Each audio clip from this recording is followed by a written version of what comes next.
మంత్రివర్యులు శ్రీనివాస వర్మ గారు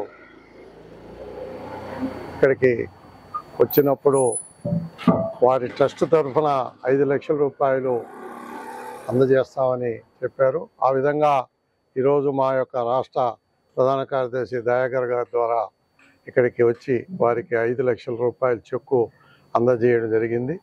వారికి కృతజ్ఞతగా మా యొక్క మంత్రి గారు శ్రీనివాస వర్మ గారి యువదాన్ని వారికి భారతీయ జనతా పార్టీ కావలి అసెంబ్లీ నుంచి వారికి ధన్యవాదాలు తెలియజేస్తున్నాను. ఏప్రిల్ మాసంలో పెహల్గాంలో జరిగినటువంటి ఉగ్ర దాడిలో మరణించినటువంటి కావలి వాసి మధుసూదన్ గారి కుటుంబాన్ని గత నెల 9వ తారీఖున కేంద్ర మంత్రివర్యులు శ్రీనివాస వర్మ గారు వారి కుటుంబంతో పాటు వచ్చి ఇక్కడ వారిని పరామర్శించారు. వారి కుటుంబ సభ్యుల్ని, వాళ్ళ తల్లిదండ్రుల యొక్క ఆరోగ్య పరిస్థితి, వాళ్ళ మధుసూదన్ గారి యొక్క పిల్లల యొక్క చదువులు, వీటన్నిటి గురించి కూడా మాట్లాడి ఆ రోజు వారు 5 లక్షల రూపాయలు తన సొంత నిధుల నుంచి వాళ్ళకి ఇస్తానని చెప్పడం జరిగింది.